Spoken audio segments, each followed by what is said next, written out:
यहोशुआ अध्याय 22।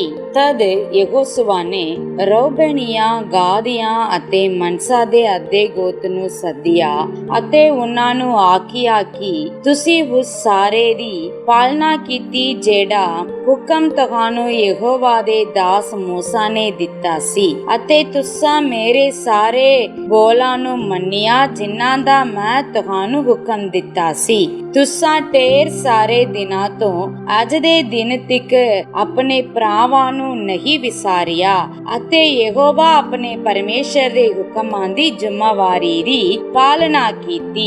ਅਤੇ ਹੁਣ ਯਹੋਵਾ ਤੁਹਾਡੇ ਪਰਮੇਸ਼ਰ ਨੇ ਤੁਹਾਡੇ ਭਰਾਵਾਂ ਨੂੰ ਸੁੱਖ ਦਿੱਤਾ ਹੈ, ਜਿਵੇਂ ਉਸ ਉਹਨਾਂ ਨਾਲ ਵਚਨ ਕੀਤਾ ਸੀ। ਹੁਣ ਤੁਸੀਂ ਮੁੜ ਜਾਵੋ ਅਤੇ ਆਪਣੇ ਤੰਬੂਆਂ ਵਿੱਚ ਆਪਣੀ ਮਿਲਕ ਦੇ ਦੇਸ ਨੂੰ, ਜਿਹੜੀ ਯਹੋਵਾ ਦੇ ਦਾਸ ਮੂਸਾ ਨੇ ਤੁਹਾਨੂੰ ਯਰਦਨ ਦੇ ਪਾਰ ਦਿੱਤੀ ਸੀ, ਜਾਓ। ਕੇਵਲ ਤੁਸੀਂ ਉਸ ਹੁਕਮਨਾਮੇ ਦੀ ਅਤੇ ਵਿਵਸਥਾ ਦੀ ਬੜੇ ਉਤਮ ਨਾਲ ਪੂਰਾ ਕਰਨ ਦੀ ਪਾਲਣਾ ਕਰਿਓ, ਜਿਨ੍ਹਾਂ ਦਾ ਯਹੋਵਾ ਦੇ ਦਾਸ ਮੂਸਾ ਨੇ ਤੁਹਾਨੂੰ ਹੁਕਮ ਦਿੱਤਾ ਸੀ। ਅਤੇ ਯਹੋਵਾ ਆਪਣੇ ਪਰਮੇਸ਼ਰ ਨਾਲ ਪਿਆਰ ਕਰੋ ਅਤੇ ਉਸ ਦੀਆਂ ਸਾਰੀਆਂ ਰਾਹਾਂ ਉੱਤੇ ਚੱਲੋ ਅਤੇ ਉਸ ਦੇ ਹੁਕਮਾਂ ਦੀ ਪਾਲਣਾ ਕਰੋ ਅਤੇ ਉਹਨੂੰ ਚਿੰਬੜੇ ਰਹੋ ਅਤੇ ਆਪਣੇ ਸਾਰੇ ਮਨ ਨਾਲ, ਆਪਣੀ ਸਾਰੀ ਜਾਨ ਨਾਲ ਉਸ ਦੀ ਉਪਾਸਨਾ ਕਰੋ। ਤਾਂ ਯਹੋਸ਼ੁਆ ਨੇ ਉਹਨਾਂ ਨੂੰ ਬਰਕਤ ਦਿੱਤੀ ਅਤੇ ਉਹਨਾਂ ਨੂੰ ਵਿਦਿਆ ਕੀਤਾ। ਫਿਰ ਉਹ ਆਪਣੇ ਤੰਬੂਆਂ ਨੂੰ ਤੁਰ ਗਏ। ਮਨਸਾ ਦੇ ਅੱਧੇ ਗੋਤ ਨੂੰ ਮੂਸਾ ਨੇ ਬਾਸਾਨ ਵਿੱਚ ਮਿਲਕ ਦਿੱਤੀ ਅਤੇ ਉਸ ਦੇ ਦੂਜੇ ਅੱਧ ਨੂੰ ਯਹੋਸ਼ੁਆ ਨੇ ਉਸ ਦੇ ਭਰਾਵਾਂ ਦੇ ਨਾਲ ਯਰਦਨ ਪਾਰ ਲੈਂਦੀ ਵੱਲ ਮਿਲਕ ਦਿੱਤੀ। ਤਾਂ ਫਿਰ ਜਦ ਯਹੋਸ਼ੁਆ ਨੇ ਉਹਨਾਂ ਨੂੰ ਉਹਨਾਂ ਦੇ ਤੰਬੂਆਂ ਨੂੰ ਕੱਲਿਆ ਤਾਂ ਉਹਨਾਂ ਨੂੰ ਬਰਕਤ ਦਿੱਤੀ ਅਤੇ ਉਹਨੇ ਉਹਨਾਂ ਨੂੰ ਆਖਿਆ ਕਿ ਵੱਡੇ ਧਨ ਨਾਲ ਅਤੇ ਬਹੁਤ ਵੱਡੇ ਚੌਨੇ ਨਾਲ ਅਤੇ ਚਾਂਦੀ,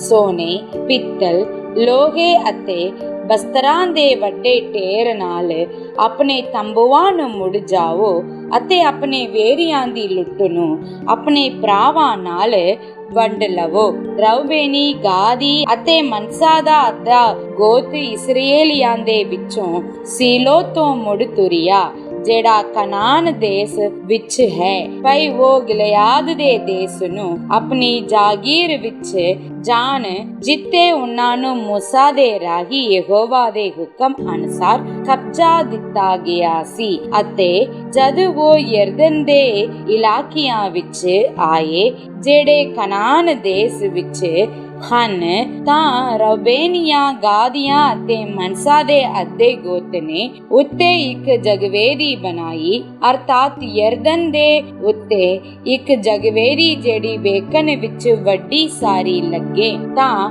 ਇਸਰਾਏਲੀਆਂ ਨੇ ਸੁਣਿਆ ਕਿ ਵੇਖੋ, ਰੂਬੇਨੀਆਂ, ਗਾਦੀਆਂ ਅਤੇ ਮਨਸਾ ਦੇ ਅੱਧੇ ਗੋਤ ਨੇ ਕਨਾਨ ਦੇਸ ਦੇ ਸਾਹਮਣੇ ਯਰਦਨ ਦੇ ਇਲਾਕਿਆਂ ਵਿੱਚ ਇੱਕ ਜਗਵੇਦੀ ਇਸਰਾਏਲੀਆਂ ਦੇ ਪਾਸੇ ਵੱਲ ਬਣਾ ਲਈ ਹੈ। ਅਤੇ ਜਦ ਇਸਰਾਏਲੀਆਂ ਨੇ ਇਹ ਸੁਣਿਆ ਤਾਂ ਇਸਰਾਏਲੀਆਂ ਦੀ ਸਾਰੀ ਮੰਡਲੀ ਸੀਲੋ ਵਿੱਚ ਇਕੱਠੀ ਹੋਈ ਕਿ ਉਹਨਾਂ ਨਾਲ ਯੁੱਧ ਕਰਨ ਲਈ ਚੜਾਈ ਕਰਨ। ਤਾਂ ਇਸਰਾਏਲੀਆਂ ਨੇ ਰੂਬੇਨੀਆਂ, ਗਾਦੀਆਂ ਅਤੇ ਮਨਸਾ ਦੇ ਅੱਧੇ ਗੋਤ ਕੋਲ ਅਲਾਜ਼ਾਰ ਜਾਜਕ ਦੇ ਪੁੱਤਰ ਫਿਨਹਾਸ ਨੂੰ ਗਿਲਿਆਦ ਦੇ ਦੇਸ ਵਿੱਚ ਕੱਲਿਆ ਅਤੇ 10 ਪ੍ਰਧਾਨ ਉਸ ਦੇ ਨਾਲ ਇਸਰਾਏਲ ਦੇ ਪਿਓ ਦਾਦਿਆਂ ਦੇ ਘਰਾਣਿਆਂ ਦੀਆਂ ਕੁੱਲ ਗੋਤਾਂ ਦਾ ਇੱਕ ਪ੍ਰਧਾਨ ਅਤੇ ਹਰ ਮਨੁੱਖ ਆਪਣੇ ਪਿਓ ਦਾਦਿਆਂ ਦੇ ਘਰਾਣੇ ਦਾ ਅਤੇ ਇਸਰਾਏਲ ਦੇ ਹਜ਼ਾਰਾਂ ਦਾ ਸਰਦਾਰ ਸੀ। ਅਤੇ ਉਹਨਾਂ ਰੂਬੇਨੀਆਂ, ਗਾਦੀਆਂ ਅਤੇ ਮਨਸਾ ਦੇ ਅੱਧੇ ਗੋਤ ਕੋਲ ਗਿਲਿਆਦ ਨੂੰ ਜਾ ਕੇ ਉਹਨਾਂ ਨਾਲ ਗੱਲ ਕੀਤੀ ਕਿ ਯਹੋਵਾ ਦੀ ਸਾਰੀ ਮੰਡਲੀ ਯੂੰ ਆਖਦੀ ਹੈ, ਇਹ ਕੀ ਬੇਈਮਾਨੀ ਹੈ ਜਿਹੜੀ ਤੁਸਾਂ ਇਸਰਾਏਲ ਦੇ ਪਰਮੇਸ਼ਰ ਦੇ ਵਿਰੋਧ ਕੀਤੀ ਹੈ, ਕਿ ਤੁਸੀਂ ਅੱਜ ਦੇ ਦਿਨ ਯਹੋਵਾ ਦੇ ਪਿੱਛੇ ਚੱਲਣ ਤੋਂ ਮੁੜ ਗਏ ਹੋ ਅਤੇ ਆਪਣੇ ਲਈ ਇੱਕ ਜਗਵੇਦੀ ਬਣਾ ਲਈ ਹੈ, ਕਿ ਤੁਸੀਂ ਅੱਜ ਦੇ ਦਿਨ ਯਹੋਵਾ ਤੋਂ ਆਕੀ ਹੋ ਜਾਵੋ ਕਿ ਸਾਡੇ ਲਈ ਪੌਰ ਦੀ ਬੁਰੀਆਈ ਛੋਟੀ ਹੈ, ਜਿਸ ਤੋਂ ਅਸਾਂ ਆਪਣੇ ਆਪ ਨੂੰ ਅਜੇ ਪਾਕ ਨਹੀਂ ਕੀਤਾ, ਭਾਵੇਂ ਯਹੋਵਾ ਦੀ ਮੰਡਲੀ ਵਿੱਚ ਗਵਾਹ ਪਾਈ ਗਈ ਸੀ ਕਿ ਤੁਸੀਂ ਅੱਜ ਦੇ ਦਿਨ ਯਹੋਵਾ ਦੇ ਪਿੱਛੇ ਤੁਰਨ ਤੋਂ ਮੁਕਰਦੇ ਹੋ। ਤਾਂ ਯੂ ਹੋਵੇਗਾ ਕਿ ਜੇ ਤੁਸੀਂ ਅੱਜ ਦੇ ਦਿਨ ਯਹੋਵਾ ਤੋਂ ਆਕੀ ਹੋਵੋਗੇ ਤਾਂ ਭਲਕੇ ਉਹ ਇਸਰਾਏਲ ਦੀ ਸਾਰੀ ਮੰਡਲੀ ਉੱਤੇ ਗੁੱਸੇ ਹੋ ਜਾਵੇਗਾ। ਤਾਂ ਵੀ ਜੇ ਤੁਹਾਡੀ ਆਪਣੀ ਜਗੀਰ ਦੀ ਧਰਤੀ ਅਸੂਦ ਹੋ ਗਈ ਹੋਵੇ ਤਾਂ ਤੁਸੀਂ ਯਹੋਵਾ ਦੀ ਮਿਲਕ ਦੇ ਦੇਸ ਨੂੰ ਲੰਘੋ, ਜਿੱਥੇ ਯਹੋਵਾ ਦਾ ਡੇਰਾ ਟਿਕਿਆ ਹੋਇਆ ਹੈ, ਅਤੇ ਸਾਡੇ ਵਿੱਚ ਮਿਲਕ ਲੈ ਲਵੋ। ਪਰ ਨਾ ਯਹੋਵਾ ਤੋਂ ਆਕੀ ਹੋਵੇ ਅਤੇ ਨਾ ਸਾਤੋਂ ਆਕੀ ਹੋਵੇ ਕਿ ਯਹੋਵਾ ਸਾਡੇ ਪਰਮੇਸ਼ਰ ਦੀ ਜਗਵੇਦੀ ਦੇ ਬਿਨਾ ਕੋਈ ਹੋਰ ਆਪਣੇ ਲਈ ਜਗਵੇਦੀ ਬਣਾ ਲਵੋ। ਕਿ ਜ਼ਰਾ ਦੇ ਪੁੱਤਰ ਆਕਾਂ ਨੇ ਮਨਸੀਆਂ ਹੋਈਆਂ ਚੀਜ਼ਾਂ ਵਿੱਚ ਬੇਈਮਾਨੀ ਨਹੀਂ ਕੀਤੀ ਸੀ ਕਿ ਇਸਰਾਏਲ ਦੀ ਸਾਰੀ ਮੰਡਲੀ ਉੱਤੇ ਕ੍ਰੋਧ ਆ ਪਿਆ ਅਤੇ ਉਹ ਮਨੁੱਖੀ ਕੱਲਾ ਹੀ ਆਪਣੀ ਬੁਰੀਆਈ ਵਿੱਚ ਨਾਸ ਨਹੀਂ ਹੋਇਆ ਸੀ। ਤਾਂ ਰੂਬੇਨੀਆਂ, ਗਾਦੀਆਂ ਅਤੇ ਮਨਸਾ ਦੇ ਅੱਧੇ ਗੋਤ ਨੇ ਇਸਰਾਏਲ ਦੇ ਹਜ਼ਾਰਾਂ ਦੇ ਸਰਦਾਰਾਂ ਨੂੰ ਉੱਤਰ ਦੇ ਕੇ ਇਹ ਗੱਲ ਕੀਤੀ, ਯਹੋਵਾ ਸਮਰੱਥ ਪਰਮੇਸ਼ਰ, ਹਾਂ ਯਹੋਵਾ ਸਮਰੱਥ ਪਰਮੇਸ਼ਰ ਉਹੀ ਜਾਣਦਾ ਹੈ ਅਤੇ ਇਸਰਾਏਲ ਵੀ ਜਾਣੇਗਾ ਕਿ ਜੇ ਕਦੀ ਆਕੇ ਹੋਣ ਵਿੱਚ ਅਥਵਾ ਯਹੋਵਾ ਦੇ ਵਿਰੋਧ ਬੇਈਮਾਨੀ ਕਰਨ ਵਿੱਚ ਕੁਝ ਹੋਇਆ ਹੋਵੇ ਤਾਂ ਅੱਜ ਦੇ ਦਿਨ ਸਾਨੂੰ ਨਾ ਛੱਡੋ ਕਿ ਜੇ ਅਸਾਂ ਆਪਣੇ ਲਈ ਇਹ ਜਗਵੇਦੀ ਬਣਾਈ ਹੋਵੇ ਕਿ ਯਹੋਵਾ ਦੇ ਪਿੱਛੇ ਤੁਰਨ ਤੋਂ ਮੁੜ ਜਾਈਏ, ਅਤੇ ਜੇ ਉਹਦੇ ਉੱਤੇ ਹੋਮ ਦੀਆਂ ਬਲੀਆਂ ਅਥਵਾ ਮੈਦੇ ਦੀਆਂ ਭੇਟਾਂ ਚੜਾਈਏ ਅਥਵਾ ਸੁੱਖ ਸਾਂਦ ਦੀਆਂ ਬਲੀਆਂ ਦੇਈਏ ਤਾਂ ਯਹੋਵਾ ਹੀ ਲੇਖਾ ਲਵੇ।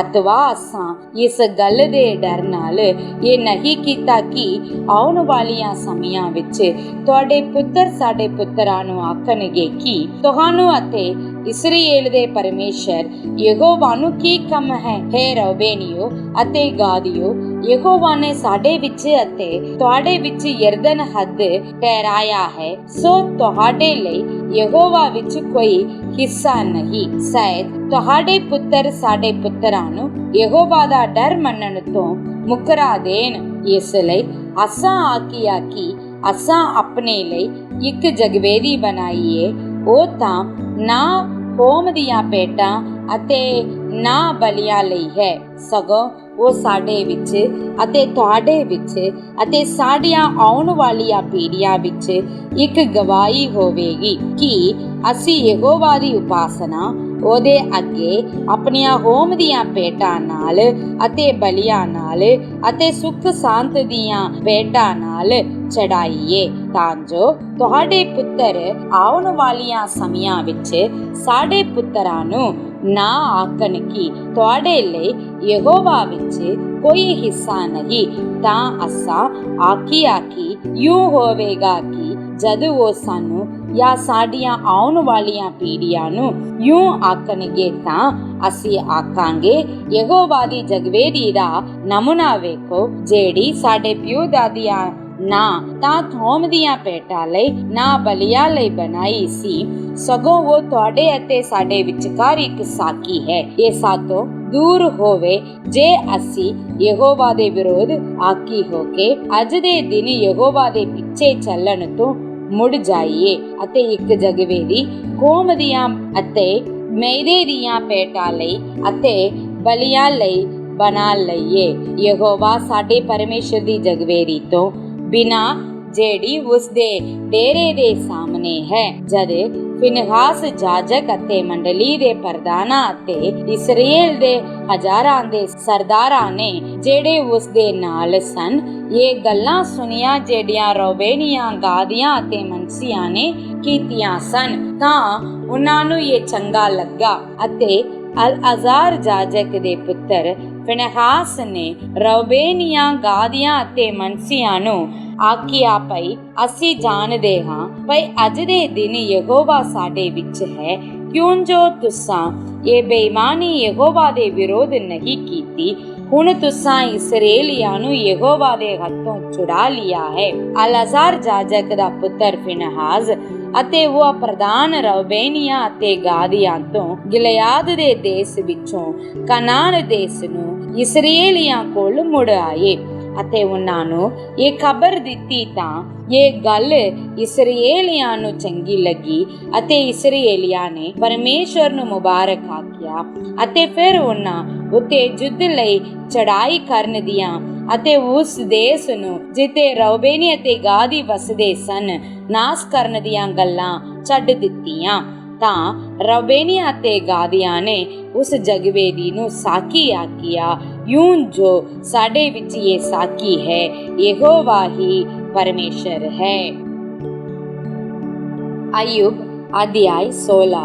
ਤਾਂ ਅਯੂਬ ਨੇ ਉੱਤਰ ਦੇ ਕੇ ਆਖਿਆ, ਮੈਂ ਅਜਿਹੀਆਂ ਬਹੁਤ ਸਾਰੀਆਂ ਗੱਲਾਂ ਸੁਣੀਆਂ ਹਨ। ਤੁਸੀਂ ਸਭ ਦੇ ਸਭ ਦੁਖਦਾਇਕ ਤਸਲੀ ਦੇਣ ਵਾਲੇ ਹੋ। ਹਵਾਈ ਗੱਲਾਂ ਕਦੇ ਮੁੱਕਣਗੀਆਂ ਵੀ, ਜਾਂ ਤੈਨੂੰ ਕੀ ਕਿਛ ਹੈ ਜੋ ਉੱਤਰ ਦਿੱਤਾ ਹੈ? ਮੈਂ ਵੀ ਤੁਹਾਡੇ ਵਾਂਗ ਬੋਲ ਸਕਦਾ। ਜੇ ਤੁਹਾਡੀ ਜਾਨ ਮੇਰੀ ਜਾਨ ਦੇ ਤਾਂ ਹੁੰਦੀ ਤਾਂ ਮੈਂ ਤੁਹਾਡੀ ਵਿਰੋਧ ਗੱਲਾਂ ਕੱਢ ਸਕਦਾ ਅਤੇ ਆਪਣੇ ਸਿਰ ਤੁਹਾਡੇ ਉੱਤੇ ਹਿਲਾ ਸਕਦਾ, ਪਰ ਮੈਂ ਤੁਹਾਨੂੰ ਆਪਣੇ ਮੂੰਹ ਨਾਲ ਤਕੜੀਆਂ ਕਰਦਾ ਅਤੇ ਮੇਰੇ ਬੁੱਲਾਂ ਦਾ ਹਿਲਣਾ ਸਵੀਹਤਾ ਦਿੰਦਾ ਹੈ। ਜੇ ਮੈਂ ਬੋਲਾਂ ਵੀ ਤਾਂ ਸੋਗ ਤੋਂ ਮੈਨੂੰ ਸਹਾਇਤਾ ਨਹੀਂ, ਅਤੇ ਜੇ ਮੈਂ ਚੁੱਪ ਰਹਾ ਤਾਂ ਮੈਨੂੰ ਕੀ ਆਰਾਮ ਹੁੰਦਾ ਹੈ। ਪਰ ਹੁਣ ਉਹਨੇ ਮੈਨੂੰ ਧੱਕਾ ਦਿੱਤਾ ਹੈ ਤੇ ਮੇਰੇ ਸਾਰੇ ਆਰ ਪਰਿਵਾਰ ਨੂੰ ਬਰਬਾਦ ਕੀਤਾ। ਤੈਂ ਮੈਨੂੰ ਕੁੱਟ ਕੇ ਫੜ ਲਿਆ ਹੈ। ਇਹ ਗਵਾਹੀ ਲਈ ਹੈ, ਮੇਰਾ ਮੜਪਨ ਮੇਰੇ ਵਿਰੋਧ ਉੱਠ ਕੇ ਮੇਰੇ ਮੂੰਹ ਤੇ ਸਾਖੀ ਦਿੱਤਾ ਹੈ। ਉਹਦੇ ਕ੍ਰੋਧ ਨੇ ਮੈਨੂੰ ਪਾੜਿਆ ਤੇ ਸਤਾਇਆ ਹੈ। ਉਹਨੇ ਮੇਰੇ ਉੱਤੇ ਆਪਣੇ ਦੰਦ ਕਰੀਚੇ। ਮੇਰਾ ਵਿਰੋਧੀ ਮੈਨੂੰ ਅੱਖਾਂ ਵਿਖਾਉਂਦਾ ਹੈ। ਉਹਨਾਂ ਨੇ ਮੇਰੇ ਉੱਤੇ ਆਪਣੇ ਮੂੰਹ ਠੰਡੇ ਹਨ ਚਿੱਬੀਆਂ ਦੇ ਕੇ ਉਹਨਾਂ ਦੇ ਮੇਰੇ ਚਪੇੜਾ ਮਾਰਿਆ। ਉਹ ਮੇਰੇ ਵਿਰੋਧ ਰਲ ਕੇ ਇਕੱਠੇ ਹੁੰਦੇ ਹਨ। ਪਰਮੇਸ਼ਰ ਮੈਨੂੰ ਕੁਦਰਮੀਆਂ ਦੇ ਵਸ ਪਾਉਂਦਾ ਹੈ ਅਤੇ ਦੁਸ਼ਟਾਂ ਦੇ ਹੱਥਾਂ ਵਿੱਚ ਮੈਨੂੰ ਸੁੱਟਦਾ ਹੈ। ਮੈਂ ਸੁੱਕੀ ਸਾਂ, ਪਰ ਉਹਨੇ ਮੈਨੂੰ ਚੂਰ-ਚਾਰ ਕਰ ਸੁੱਟਿਆ ਅਤੇ ਮੈਨੂੰ ਤੌਣੋਂ ਫੜ ਲਿਆ ਤੇ ਪਟਕਾ ਕੇ ਮੈਨੂੰ ਭੰਨ ਸੁੱਟਿਆ। ਉਹਨੇ ਮੈਨੂੰ ਆਪਣੇ ਨਿਸ਼ਾਨੇ ਲਈ ਖੜਾ ਕੀਤਾ। ਉਹਦੇ ਤੀਰ ਅੰਦਾਜ਼ ਮੈਨੂੰ ਆਲੇ ਦੁਆਲਿਓ ਘੇਰ ਲੈਂਦੇ ਹਨ। ਉਹ ਮੇਰੇ ਗੁਰਦਿਆਂ ਨੂੰ ਚੀਰਦਾ ਹੈ ਅਤੇ ਸਰਫਾ ਨਹੀਂ ਕਰਦਾ। ਉਹ ਮੇਰੇ ਪਿੱਤ ਨੂੰ ਧਰਤੀ ਉੱਤੇ ਡੋਲ ਦਿੰਦਾ ਹੈ। ਉਹ ਤੇੜਾਂ ਤੇ ਤੇੜਾਂ ਪਾ ਕੇ ਮੈਨੂੰ ਤੋੜ ਸੁੱਟਦਾ ਹੈ। ਉਹ ਮੇਰੇ ਉੱਤੇ ਸੂਰਮੇ ਵਾਂਗੂ ਦੌੜਦਾ ਹੈ। ਮੈਂ ਆਪਣੇ ਕਲ ਉੱਤੇ ਥੱਪੜ ਨੂੰ ਸਿਉਂ ਲਿਆ ਹੈ। ਮੈਂ ਆਪਣੇ ਸਿੰਗ ਨੂੰ ਕਾਖ ਵਿੱਚ ਗੋਦ ਲਿਆ ਹੈ। ਮੇਰਾ ਮੂੰਹ ਰੋਣ ਨਾਲ ਲਾਲ ਹੋ ਗਿਆ ਅਤੇ ਮੇਰੀਆਂ ਪਲਕਾਂ ਉੱਤੇ ਮੌਤ ਦਾ ਸਾਇਆ ਹੈ। ਭਾਵੇਂ ਮੇਰੇ ਹੱਥਾਂ ਵਿੱਚ ਕੋਈ ਜ਼ੁਲਮ ਨਹੀਂ ਅਤੇ ਮੇਰੀ ਪ੍ਰਾਰਥਨਾ ਪਾਕ ਹੈ। ਹੇ ਧਰਤੀ, ਮੇਰੇ ਲਹੂ ਨੂੰ ਨਾ ਲੁਕਾ ਅਤੇ ਮੇਰੀ ਦੁਹਾਈ ਲਈ ਕੋਈ ਤਾਂ ਨਾ ਹੋਵੇ। ਪਰ ਹੁਣ ਵੇਖੋ, ਸਵਰਗ ਵਿੱਚ ਮੇਰੀ ਸਾਕੀ ਹੈ ਅਤੇ ਮੇਰਾ ਗਵਾਹ ਉਚਾਈਆਂ ਉੱਤੇ ਹੈ। ਮੇਰੇ ਮਿੱਤਰ ਮੇਰਾ ਮਖੌਲ ਉਡਾਉਂਦੇ ਹਨ। ਮੇਰੇ ਅੱਖ ਪਰਮੇਸ਼ਰ ਦੇ ਅੱਗੇ ਰੋਂਦੀ ਹੈ। ਭਈ ਕੋਈ ਪਰਮੇਸ਼ਰ ਨਾਲ ਪੁਰਖ ਲਈ ਬਹਿਸ ਕਰੇ, ਜਿਵੇਂ ਆਦਮ ਵੰਸ਼ ਆਪਣੇ ਮਿੱਤਰ ਲਈ ਕਰਦਾ ਹੈ। ਕਿਉਂ ਜੋ ਥੋੜੀਆਂ ਵਰਿਆਂ ਦੇ ਆਉਣ ਤੇ ਮੈਂ ਉਸ ਰਾਹ ਚਲਾ ਜਾਵਾਂਗਾ ਜਿੱਥੇ ਮੈਂ ਨਹੀਂ ਮੁੜਾਂਗਾ। ਯਸਾਇਆ ਨਬੀ ਦੀ ਕਿਤਾਬ ਅਧਿਆਇ 27। ਉਸ ਦਿਨ ਯਹੋਵਾ ਆਪਣੀ ਤਿੱਖੀ ਵੱਡੀ ਤੇ ਤਕੜੀ ਤਲਵਾਰ ਨਾਲ ਲਿਵਿਆਤਾਨ ਨੱਟਣ ਵਾਲੇ ਸੱਪ ਉੱਤੇ ਅਰਥਾਤ ਲਿਵਿਆਤਾਨ ਕੁੰਡਲੀਦਾਰ ਸੱਪ ਉੱਤੇ ਸਜ਼ਾ ਲਾਵੇਗਾ ਅਤੇ ਉਸ ਸਰਾਲ ਨੂੰ ਜਿਹੜੀ ਸਮੁੰਦਰ ਵਿੱਚ ਹੈ ਕਤਲ ਕਰੇਗਾ। ਉਸ ਦਿਨ ਇੱਕ ਰਸਿਆ ਹੋਇਆ ਅੰਗੂਰੀ ਬਾਗ, ਉਹਦਾ ਗੀਤ ਗਾਓ। ਮੈਂ ਯਹੋਵਾ ਉਸ ਦਾ ਰਾਖਾ ਹਾਂ, ਮੈਂ ਉਹਨੂੰ ਹਰ ਦਮ ਸਿੰਜਦਾ ਰਹਾਂਗਾ ਅਤੇ ਕੋਈ ਉਹਦਾ ਨੁਕਸਾਨ ਕਰੇ। ਮੈਂ ਰਾਤ ਦਿਨ ਉਹਦੀ ਰਾਖੀ ਕਰਾਂਗਾ, ਮੈਨੂੰ ਗੁੱਸਾ ਨਹੀਂ। ਕਾਸ ਕੀ ਕੰਡੇ ਤੇ ਕੰਡਿਆਲੇ ਮੇਰੇ ਵਿਰੋਧ ਲੜਾਈ ਵਿੱਚ ਹੁੰਦੇ, ਮੈਂ ਉਹਨਾਂ ਦੇ ਉੱਤੇ ਚੜਾਈ ਕਰਦਾ। ਮੈਂ ਉਹਨਾਂ ਨੂੰ ਇਕੱਠੇ ਸਾੜ ਸੁੱਟਦਾ, ਜਾਂ ਉਹ ਮੇਰੀ ਓਟ ਨੂੰ ਤਕੜੇ ਹੋ ਕੇ ਫੜਨ। ਉਹ ਮੇਰੇ ਨਾਲ ਸੁਲ੍ਹਾ ਕਰਨ, ਹਾਂ ਸੁਲ੍ਹਾ ਕਰਨ ਮੇਰੇ ਨਾਲ। ਆਉਣ ਵਾਲੀਆਂ ਸਮਿਆਂ ਵਿੱਚ ਯਾਕੂਬ ਜੜ ਫੜੇਗਾ, ਇਸਰਾਏਲ ਫੁੱਟੇਗਾ ਤੇ ਫੁੱਲੇਗਾ ਅਤੇ ਜਗਤ ਦੀ ਪਰਤ ਨੂੰ ਫਲ ਨਾਲ ਭਰ ਦੇਵੇਗਾ। ਕੀ ਉਸਨੇ ਉਹਨਾਂ ਨੂੰ ਮਾਰਿਆ ਜਿਵੇਂ ਉਸਨੇ ਉਹਨਾਂ ਦੇ ਮਾਰਨ ਵਾਲਿਆਂ ਨੂੰ ਮਾਰਿਆ, ਜਾਂ ਉਹ ਵੱਡੇ ਗਏ ਜਿਵੇਂ ਉਹਨਾਂ ਦੇ ਵੱਢਣ ਵਾਲੇ ਵੱਡੇ ਗਏ। ਜਦ ਉਹਨਾਂ ਨੂੰ ਕੱਢਿਆ ਤਾਂ ਤੈ ਮਿਨ ਕਿਨ ਕੇ ਉਹਨਾਂ ਨਾਲ ਝਗੜਾ ਕੀਤਾ। ਉਹਨੇ ਉਹਨਾਂ ਨੂੰ ਆਪਣੇ ਤੇਜ਼ ਹਨੇਰੀ ਨਾਲ ਪੂਰੀ ਦੀ ਹਵਾ ਦੇ ਦਿਨ ਵਿੱਚ ਹਟਾ ਦਿੱਤਾ। ਇਸ ਲਈ ਇਹਦੇ ਵਿੱਚ ਯਾਕੂਬ ਦੀ ਬਦੀ ਦਾ ਪ੍ਰਾਸ਼ਚਿਤ ਹੋਵੇਗਾ ਅਤੇ ਉਹਦੇ ਪਾਪ ਦੇ ਦੂਰ ਹੋਣ ਦਾ ਸਾਰਾ ਫਲ ਇਹ ਹੈ ਭਾਈ ਉਹ ਜਗਵੇਦੀ ਦੇ ਸਾਰੇ ਪੱਥਰ ਚੂਰ ਚੂਰ ਕੀਤੇ ਹੋਏ ਚੂਨੇ ਦੇ ਪੱਥਰਾਂ ਵਾਂਗੂ ਕਰੇ। ਨਾ ਆਸੇਰ ਡੁੰਡ ਨਾ ਸੂਰਜ ਤਮ ਖੜੇ ਰਹਿਣਗੇ।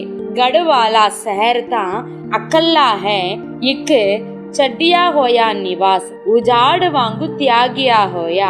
ਉੱਤੇ ਬੱਚਾ ਚਰੇਗਾ, ਉੱਤੇ ਉਹ ਬੈਠੇਗਾ ਅਤੇ ਉਹਦੀਆਂ ਟਹਿਣੀਆਂ ਨੂੰ ਖਾ ਜਾਵੇਗਾ।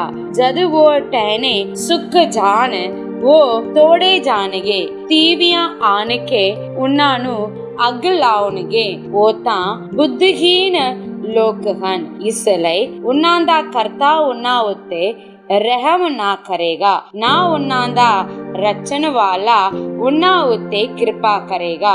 ਉਸ ਦਿਨ ਯੂੰ ਹੋਵੇਗਾ ਕਿ ਯਹੋਵਾ ਦਰਿਆ ਦੇ ਹਵਾ ਤੋਂ ਲੈ ਕੇ ਮਿਸਰ ਦੇ ਨਾਲੇ ਤੱਕ ਛਾੜ ਦੇਵੇਗਾ ਅਤੇ ਹੇ ਇਸਰਾਏਲੀਓ ਤੁਸੀਂ ਇੱਕ ਇੱਕ ਕਰਕੇ ਚੁੱਗ ਲਈ ਜਾਓਗੇ। ਉਸ ਦਿਨ ਯੂੰ ਹੋਵੇਗਾ ਕਿ ਵੱਡੀ ਤੁਰੀ ਫੂਕੀ ਜਾਵੇਗੀ ਅਤੇ ਜਿਹੜੇ ਅਸੂਰ ਦੇਸ਼ ਵਿੱਚ ਕੱਪ ਜਾਣ ਵਾਲੇ ਸਨ ਅਤੇ ਜਿਹੜੇ ਮਿਸਰ ਦੇਸ਼ ਵਿੱਚ ਕੱਢੇ ਹੋਏ ਸਨ ਉਹ ਆਉਣਗੇ ਅਤੇ ਯਰੂਸ਼ਲਮ ਵਿੱਚ ਪਵਿੱਤਰ ਪਰਬਤ ਉੱਤੇ ਯਹੋਵਾ ਨੂੰ ਮੱਥਾ ਟੇਕਣਗੇ।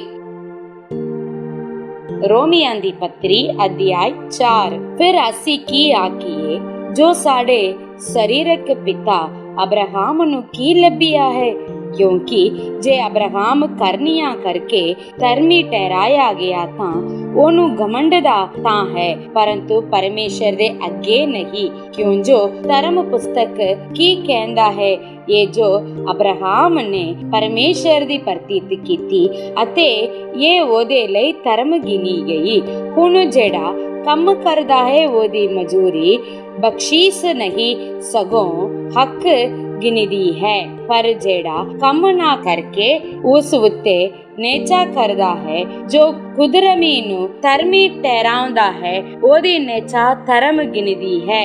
ਜਿਵੇਂ ਦਾਊਦ ਵੀ ਉਸ ਮਨੁੱਖ ਨੂੰ ਧਨ ਆਖਦਾ ਹੈ ਜਿਹਦੇ ਲਈ ਪਰਮੇਸ਼ਰ ਕਰਨੀਆਂ ਦੇ ਬਾਝੋਂ ਧਰਮ ਗਿਣ ਲੈਂਦਾ ਹੈ। ਧਨ ਉਹ ਜਿਨ੍ਹਾਂ ਦੇ ਅਪਰਾਧ ਕੀਮਾ ਹੋ ਗਏ ਅਤੇ ਜਿਨ੍ਹਾਂ ਦੇ ਪਾਪ ਢਕੇ ਹੋਏ ਹਨ। ਧਨ ਹੈ ਉਹ ਪੁਰਖ ਜਿਹਦੇ ਲੇਖੇ ਵਿੱਚ ਪ੍ਰਭੂ ਪਾਪ ਨਾ ਗਿਣੇਗਾ।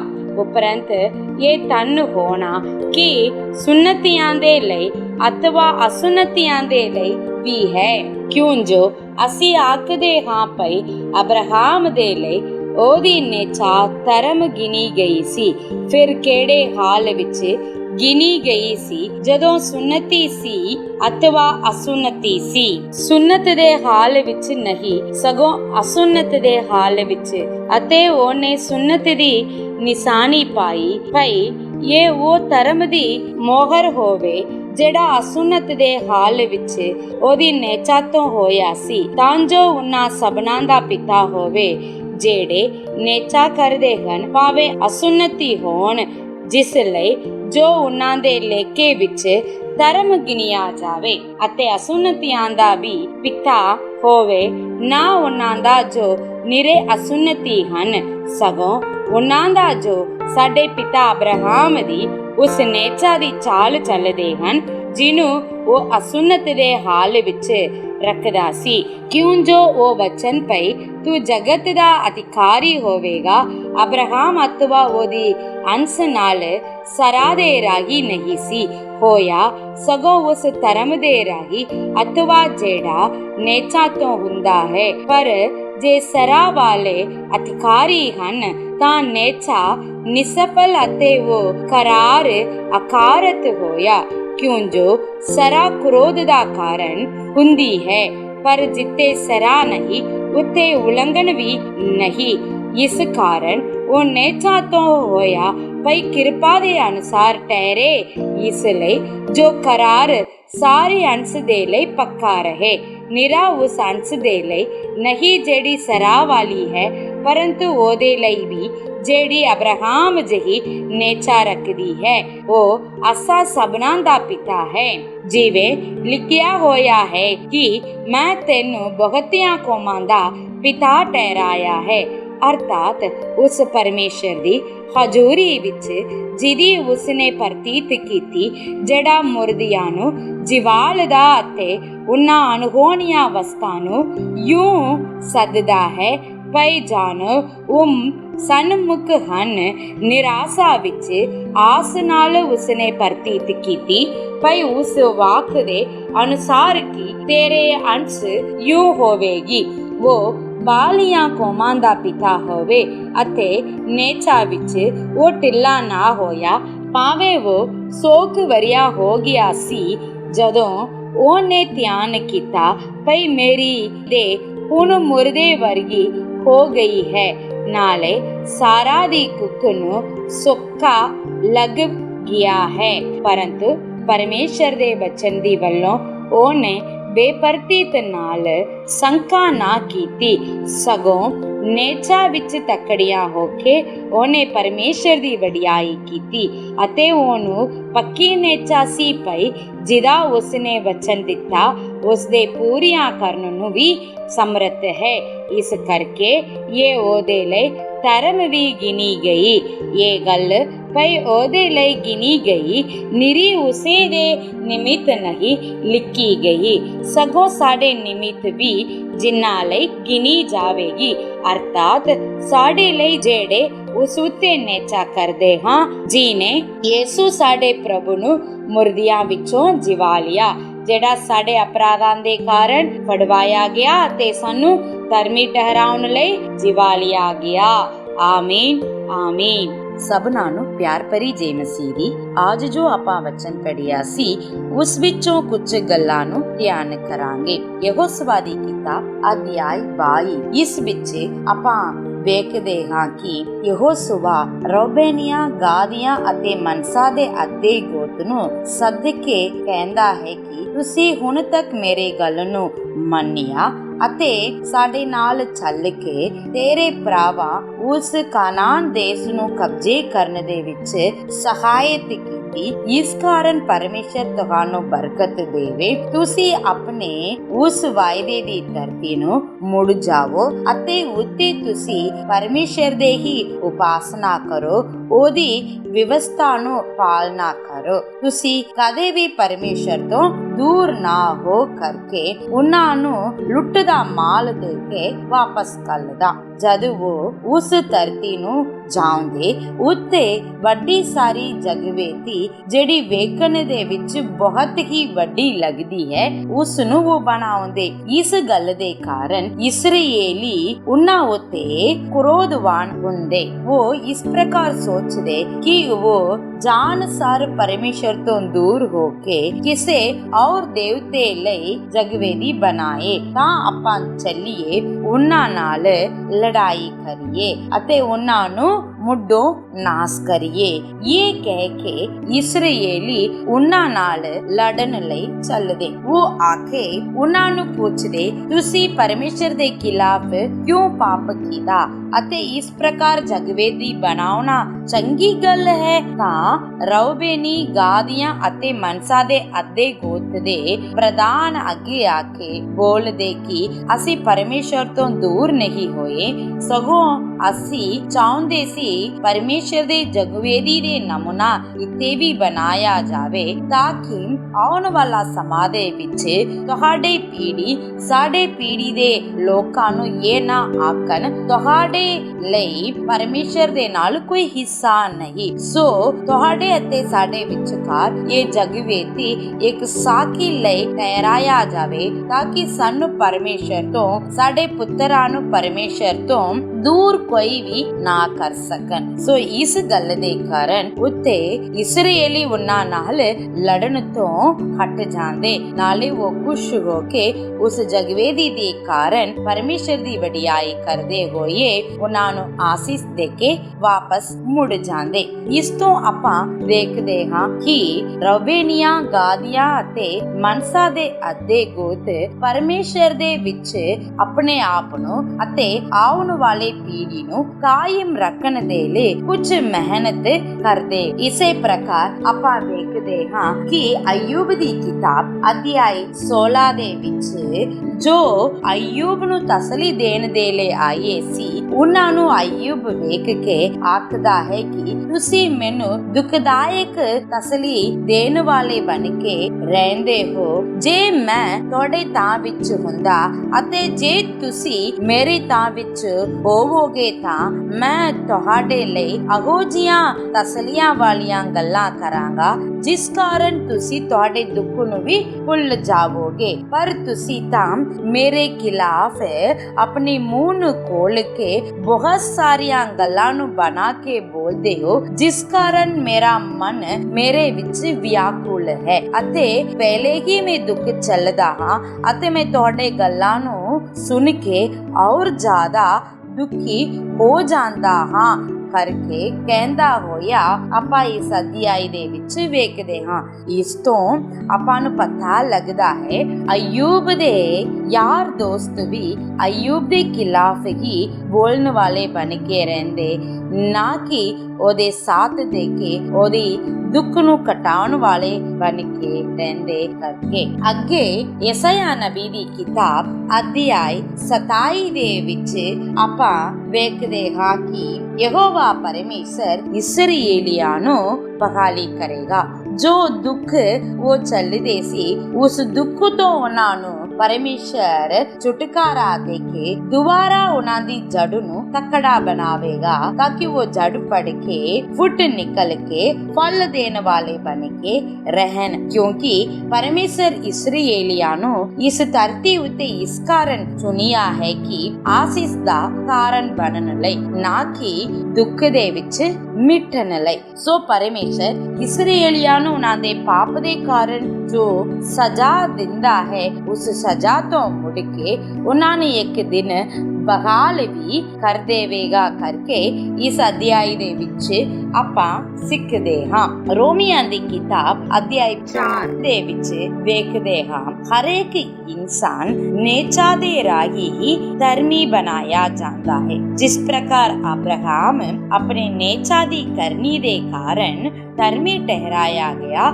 ਉਸੇ ਪ੍ਰਕਾਰ ਹਰ ਕੋਈ ਪ੍ਰਭੂ ਯਿਸੂ ਮਸੀਹ ਉੱਤੇ ਨੇਚਾ ਕਰਨ ਦੇ ਰਾਹੀ ਧਰਮੀ ਬਣਾਇਆ ਜਾਵੇਗਾ। ਪਰਮੇਸ਼ਰ ਇਨਸਾਨ ਨੂੰ ਉਸ ਦੇ ਸਿਰਾਂ ਦੇ ਕਾਰਨ ਜਾਂ ਵਿਵਸਥਾ ਨੂੰ ਮੰਨਣ ਦੇ ਕਾਰਨ ਧਰਮੀ ਨਹੀਂ ਬਣਾਉਂਦਾ, ਸਗੋਂ ਉਹਦੇ ਨੇਚਾ ਪ੍ਰਭੂ ਪਰਮੇਸ਼ਰ ਦੇ ਉਸ ਪੁੱਤਰ ਉੱਤੇ ਹੋਣ ਦੇ ਕਾਰਨ ਹੀ ਧਰਮੀ ਬਣਾਉਂਦਾ ਕਰਕੇ ਇਸ ਅਧਿਆਇ ਦੇ ਵਿੱਚ ਸਿੱਖਦੇ ਹਾਂ। ਸੋ ਇਹਨਾਂ ਸਾਰੇ ਅਧਿਆਇ ਦੇ ਵਿੱਚੋਂ ਆਪਾਂ ਸਿੱਖਦੇ ਹਾਂ ਕਿ ਯਹੋਵਾ ਪਰਮੇਸ਼ਰ ਦੀ ਨੇਚਾ ਦੇ ਵਿੱਚ, ਵਿਸ਼ਵਾਸ ਦੇ ਵਿੱਚ ਕਾਇਮ ਰਹਿਣ ਲਈ ਜੋ ਕੋਈ ਵੀ ਸੋਚਦਾ ਹੋਵੇ ਹੋਵੇ ਉਸ ਨੂੰ ਪਰਮੇਸ਼ਰ ਬਹਾਲ ਕਰੇਗਾ। ਚਾਹੇ ਕੁਝ ਦਿਨਾਂ ਉਹਨਾਂ ਨੂੰ ਪਰਮੇਸ਼ਰ ਪਰਖਣ ਦੇ ਕਾਰਨ ਜਾਂ ਕੁਝ ਆਪਣੇ ਹੀ ਕਮੀਆਂ ਦੇ ਕਾਰਨ ਦੁੱਖ ਭੋਗਣ ਵਾਲੇ ਬਣ ਕੇ ਰਹਿਣ, ਤਾਂ ਵੀ ਉਹਨਾਂ ਦੇ ਉਸ ਦੁੱਖ ਦੀ ਦਿਨਾਂ ਤੋਂ ਬਾਅਦ